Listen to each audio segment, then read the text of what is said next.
കർത്താവിൻ്റെ മഹത്വമുള്ള നാമം വാഴ്ത്തപ്പെടുമാറാകട്ടെ. അനുഗ്രഹിക്കപ്പെട്ട ഈ നല്ല പ്രഭാതത്തിനായിട്ട് കർത്താവിന് സ്തോത്രം ചെയ്യുന്നു. ഈ പ്രഭാത സന്ദേശം കേൾക്കുന്ന എല്ലാ പ്രിയപ്പെട്ടവർക്കും വീണ്ടും വരുന്നവനായ ക്രിസ്തയേശുവിൻ്റെ ധന്യമുള്ള നാമത്തിൽ എൻ്റെ പ്രഭാത വന്ദനങ്ങളെ ഈ നിമിഷം അർപ്പിക്കുകയാണ്. പ്രാർത്ഥനയോടും ദൈവാശ്രയത്തോടും കൂടി ഈ സന്ദേശത്തിലേക്ക് നിങ്ങളുടെ ശ്രദ്ധയെത്തിയിരിക്കുന്നു. 50-ാം സങ്കീർത്തനം അതിൻ്റെ 23-ാമത്തെ വാക്യം. സ്തോത്രം എന്ന യാഗം അർപ്പിക്കുന്നവൻ എന്നെ മഹത്വപ്പെടുത്തുന്നു. തൻ്റെ നടപ്പിനെ ക്രമപ്പെടുത്തുന്നവനെ ഞാൻ ദൈവത്തിൻ്റെ രക്ഷയെ കാണിക്കും.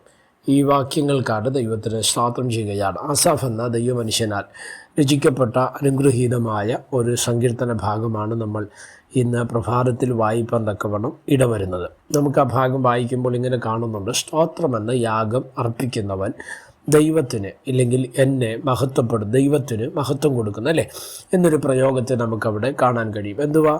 ദൈവത്തിന് നമുക്ക് ചെയ്യാൻ കഴിയുന്ന അല്ലെങ്കിൽ നമുക്ക് ദൈവത്തിന് കൊടുക്കാൻ കഴിയുന്ന ഏറ്റവും വലിയ പ്രവൃത്തി എന്ന് പറയുന്നത് ദൈവത്തിന് സ്തോത്രം അർപ്പിക്കുക എന്നുള്ളതാണ്. എന്തുവാണ് ഈ സ്തോത്രം അർപ്പിക്കുക അല്ലെങ്കിൽ സ്തോത്രം എന്ന യാഗത്തിനകത്തുള്ള പ്രത്യേകത എന്തെയാണ്? ദൈവം നമ്മുടെ ജീവിതത്തിൽ ചെയ്ത ചെറുതും വലുതുമായ എല്ലാ നന്മകൾക്കുമായിട്ട് അല്ലെങ്കിൽ എല്ലാറ്റിനുമായിട്ട് നമ്മൾ ദൈവത്തെ എന്ത് ചെയ്യണം?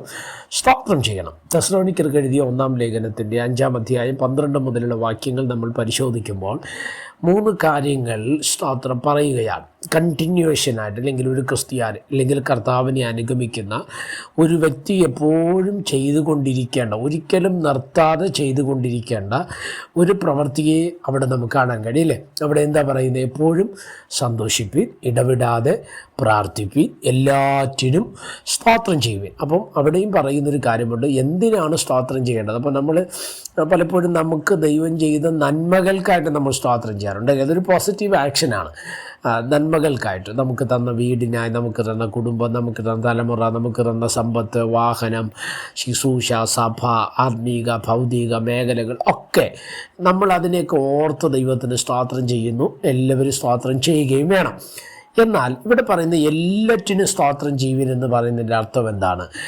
സ്തോത്രം അതിനെ നമ്മൾ പരിശോധിച്ചാൽ കൃത്യമായിട്ട് നമ്മൾ മനസ്സിലാക്കേണ്ടത് ഇയ്യോബിൻ്റെ ജീവിതത്തിൽ വന്ന കഠിനമായ ശോധനയെക്കുറിച്ച് നമ്മൾ എന്ത് ചെയ്യണം? മനസ്സിലാക്കണം. അപ്പോൾ എല്ലാറ്റിനും സ്തോത്രം ചെയ്യുക എന്ന് പറയുന്നത് നന്മകളെ ഓർത്ത് മാത്രമല്ല, ജീവിതത്തിൽ വരുന്ന തിന്മകളെ ഓർത്തും അല്ലെങ്കിൽ നമ്മൾ പ്രതീക്ഷിക്കാത്ത രീതിയിൽ നമ്മുടെ ജീവിതത്തിലേക്ക് കയറി വരുന്ന കഷ്ടതകളെ നമ്മൾ ഓർത്ത് നമ്മൾ എന്ത് ചെയ്യണം? ദൈവത്തിന് സ്തോത്രം ചെയ്യണം. ഇയ്യോബ് എന്ന ദൈവമനുഷ്യൻ അദ്ദേഹത്തിൻ്റെ മക്കൾ നഷ്ടപ്പെട്ടപ്പോൾ, സമ്പത്ത് നഷ്ടപ്പെട്ടപ്പോൾ, അദ്ദേഹത്തിൻ്റെ ആരോഗ്യം നഷ്ടപ്പെട്ടപ്പോഴെല്ലാം അദ്ദേഹം ദൈവത്തിന് എന്ത് ചെയ്തു? സ്തോത്രം ചെയ്തു. അതാണ് സങ്കീർത്തനക്കാരൻ 50-ന്റെ 23 പറയുന്നത്: സ്തോത്രമെന്ന യാഗം അർപ്പിക്കുന്നവൻ, അത് നന്മയിൽ മാത്രമല്ല തിന്മയിലും ദൈവത്തിന് സ്തോത്രം ചെയ്യുന്നവൻ ദൈവത്തെ മഹത്വപ്പെടുത്തുന്നു. അടുത്ത ഭാഗം ശ്രദ്ധിച്ച്: തൻ്റെ നടപ്പിനെ ക്രമപ്പെടുത്തുന്നവന് ദൈവത്തിൻ്റെ രക്ഷയെ കാണിപ്പാൻ ഇടവരും. എന്തുവാ അതിൻ്റെ അർത്ഥം? ക്രിസ്തീയ ജീവിതത്തിൽ ഏറ്റവും പ്രധാനപ്പെട്ട ഒരു മേഖലയാണ് നമ്മുടെ നടപ്പ് എന്ന് വിശേഷിപ്പിക്കുന്നത് അല്ലേ?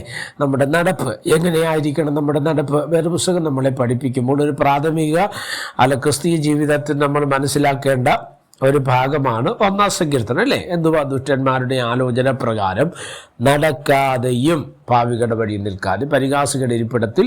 അപ്പോൾ ദുഷ്ടന്മാരുടെ ആലോചന പ്രകാരം എന്ത് ചെയ്യരുത്? നടക്കരുത്. ഈ ലോകത്തിൻ്റെ നടപ്പുണ്ട് അല്ലേ? ഈ ലോകത്തിൻ്റെ നടപ്പുകളുണ്ട്. അശുദ്ധിയുടെ നടപ്പ്, പാപത്തിൻ്റെ നടപ്പ്, മോഹത്തിൻ്റെ നടപ്പ്, ഇങ്ങനെ പലതരത്തിലുള്ള നടപ്പുകളുണ്ട് അല്ലേ? ഇന്ന് പലരും അതിൻ്റെ പിറകെയൊക്കെ യാത്ര ചെയ്യുന്നവരാണ്. സ്തോത്രം. ഈ കാലഘട്ടത്തിൻ്റെ ഒരു മൂല്യച്യുതി എന്ന് വേണമെങ്കിൽ പറയാം അല്ലേ? കാലം 25ലേക്ക് വന്നിട്ട് ഇന്ന് നമുക്കറിയുന്നത് തലമുറയെല്ലാം സ്തോത്രം ഒരു കഴിഞ്ഞ തലമുറയെ ഓർത്ത് ഇല്ലെങ്കിൽ ഇന്നത്തെ മാതാപിതാക്കളെ ഓർത്ത് പറയുന്ന ഒരു കാര്യമാണ്: നിങ്ങളെല്ലാവരും ഇന്നലത്തെക്കാരാണ് അല്ലെങ്കിൽ അപ്ഡേറ്റഡ് ആയിട്ടില്ല എന്നൊക്കെ പറഞ്ഞ് ഇന്ന് ഈ തലമുറ പഴയ തലമുറയെ കളിയാക്കുന്നത് നമ്മൾ കാണുകയാണ്. ഈ തലമുറയിൽ ശ്രദ്ധിക്കപ്പെടേണ്ട ഒരു കാര്യം സ്തോത്രം, അത് ലോകത്തിൻ്റെ നടപ്പിലേക്കാണ് ഈ തലമുറ പൊയ്ക്കൊണ്ടിരിക്കുന്നത്. എന്നാൽ വേദപുസ്തകം നമ്മളെ പഠിപ്പിക്കുന്നു സ്തോത്രം, തൻ്റെ നടപ്പിനെ ക്രമപ്പെടുത്തുന്നവനെ ദൈവത്തിൻ്റെ രക്ഷയെ കാണിപ്പാൻ തക്കവണ്ണം ഇടവരും. അതുകൊണ്ട് നടപ്പിനെ ക്രമപ്പെടുത്തി ദൈവത്തിന് സ്തോത്രം ചെയ്തുകൊണ്ട് മുന്നേറുവാൻ ദൈവത്തിൻ്റെ ആത്മാവ് നമുക്ക് കൃപ നൽകട്ടെ. പ്രാർത്ഥിക്കാം. പരിശുദ്ധനായ ദൈവമേ, സ്വർഗീയ നല്ല പിതാവേ, ഈ സന്ദേശത്തിനാട് സ്തോത്രം ചെയ്യുന്നു. ഈ സന്ദേശം കേൾക്കുന്ന എല്ലാ പ്രിയപ്പെട്ടവരെ തൃക്കരങ്ങൾ തരുന്നു. അവിടുന്ന് ഞങ്ങളെ ചിറകടി മറയ്ക്കുകയും സഹായിക്കുകയും അനുഗ്രഹിക്കുകയും ചെയ്യേണ്ടതിനായി പ്രാർത്ഥിക്കുന്നു. സമസ്തം ഏൽപ്പിക്കുന്നു. മഹത്വം അങ്ങേക്ക്. യേശു കർത്താവിൻ്റെ നാമത്തിൽ പ്രാർത്ഥനകളെ കേൾക്കണം. സ്വർഗീയ നല്ല പിതാവേ, ആമേൻ. എല്ലാവരെയും ദൈവം അനുഗ്രഹിക്കട്ടെ. God bless you.